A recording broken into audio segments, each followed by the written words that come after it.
现在的印度那已经不叫人类居住的地方了，那叫太上老君的炼丹炉。咱们来看一组傲人战绩啊！你们敢信吗？就在上一周，全球气候组织搞了个全球最热城市 TOP 100的榜单。好家伙啊，这印度平时搞个奥运奖牌榜啥的，连个影子都找不着。一到这种倒霉榜单上，那可是火力全开啊！100个最热城市的席位啊，印度自己一口气包揽了95个。而且这95个城市没有一个气温是低于43度的，这是个啥概念呢？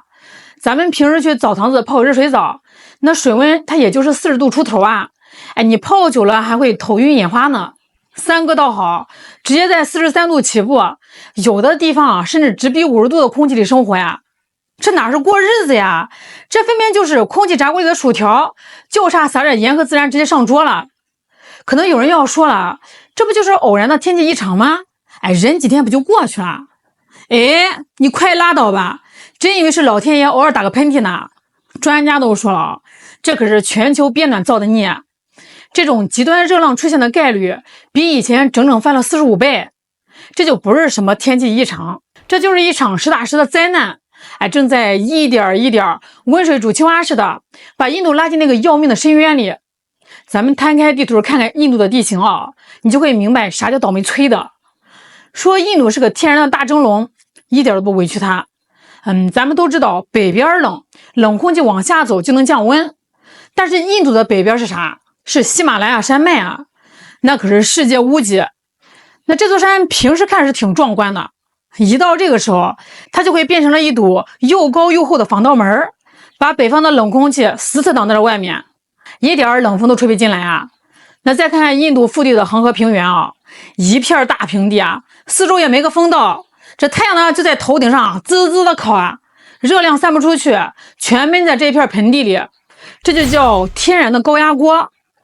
那到了今年5月上旬，印度北方的气温已经彻底脱缰了就说北方邦那个班达市那个气温直接干到了46度，连那个首都新德里，那好歹也是印度的脸面吧，都没能幸免气温飙到了42.8度，比往年这个时候整整高出了5度这可是最近4年来最热的一个4月和5月了。你以为白天扛过去就完事儿了？太天真了，咱们晚上睡觉呢还得盖个肚子吧。三哥那边晚上啥样子因为这个城市里全是那种水泥高楼、柏油马路，白天呢是吸足了热量，到了晚上这就叫城市热岛效应，马路牙子呢就跟个大暖气片似的往外滋滋的冒火。那到了凌晨的3、4点钟，气温还能死死咬在35度以上也就是说印度老百姓一天24个小时全在蒸桑拿，连1分钟喘口气的机会都不给你，这哪是人过的日子呀？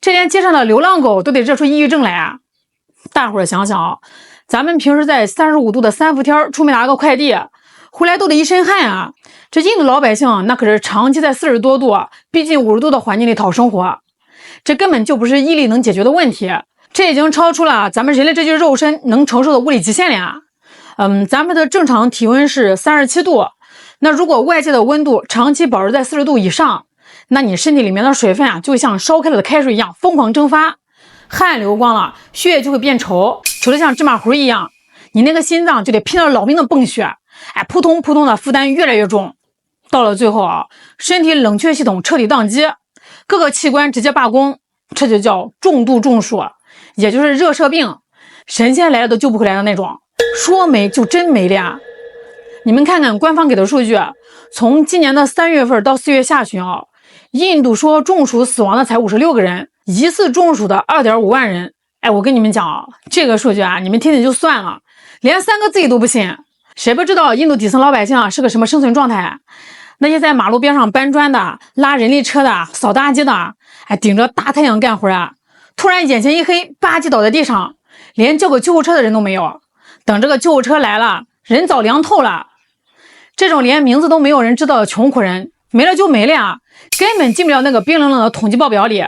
这背后的数据想想都让人觉得后背发凉。那听到这儿，可能有人不服气了，热就热呗，现在这个科技多发达了，开空调印度好歹呢也是个大金砖国家，老百姓连个空调都吹不起哎呦喂，那是真的吹不起在咱们的国内，空调这玩意儿啊，那是家家户户的标配。但是在印度啊，空调那就是妥妥的奢侈品。100个印度人里面，满打满算也就5到10个人家里面装了空调，剩下的90多个人咋办？买个破电风扇在那呼啦呼啦的吹着热风。还有一大批人啊，连电风扇都买不起，就只能光着膀子在树底下硬扛。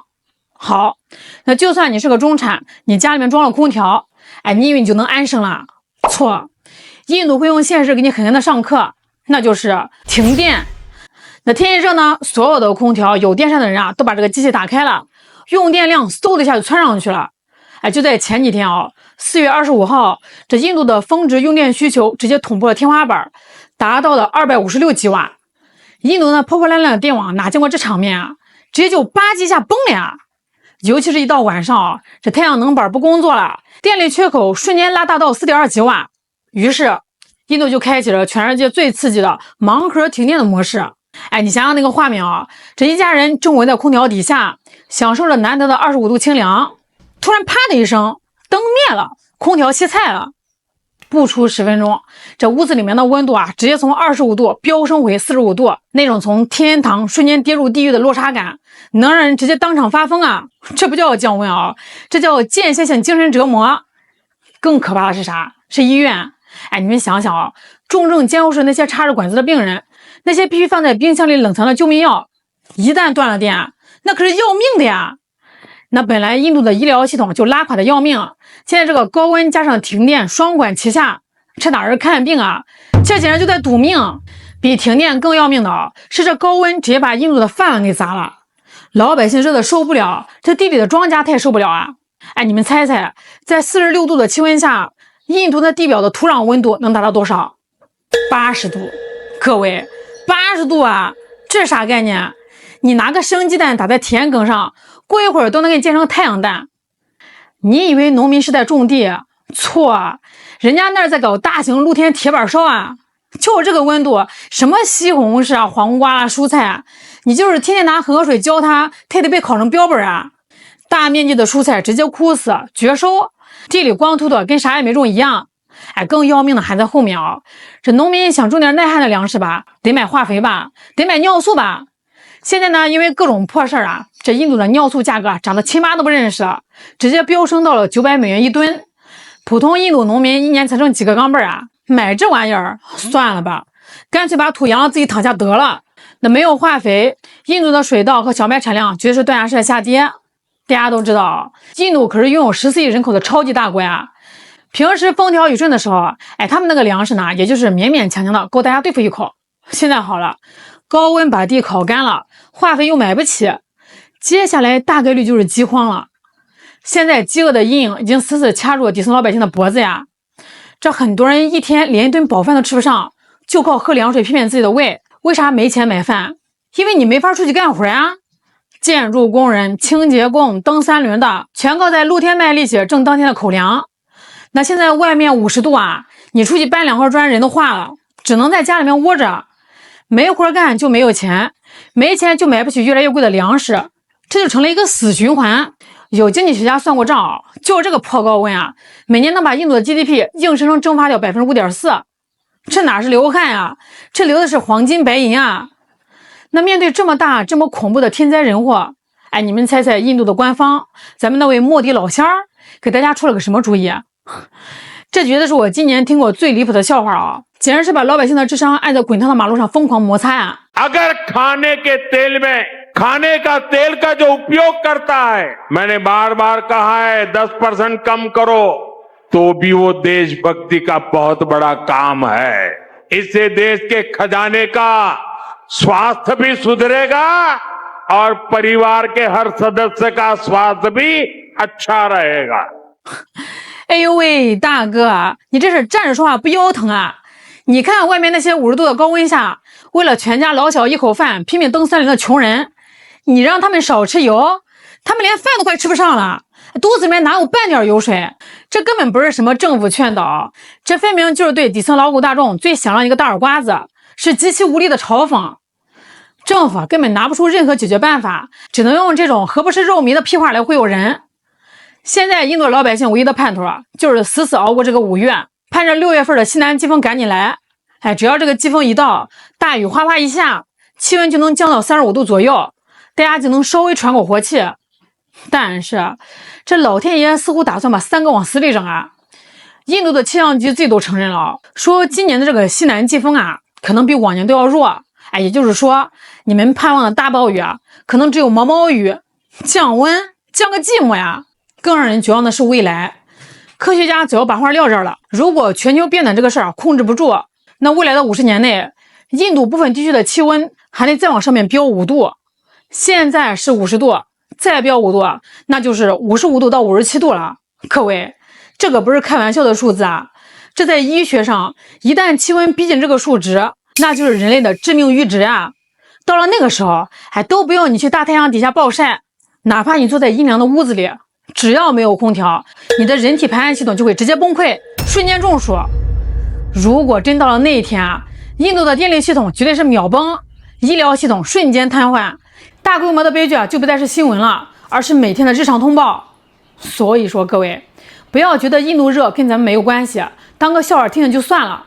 现在的印度就是一个正在被持续烈火加热的巨型高压锅，里面的气压呢正在疯狂的飙升，民生、经济、医疗、农业每一个零部件都在这个高温下发出嘎吱嘎吱的断裂声，没有一个人能独善其身。短期内，印度老百姓可能还能靠着那种近乎麻木的忍耐力，靠着盼望一阵玄学的季风来续命。但是长期来看呢，全球变暖不会停啊，明年只会更热，后年只会热得更变态。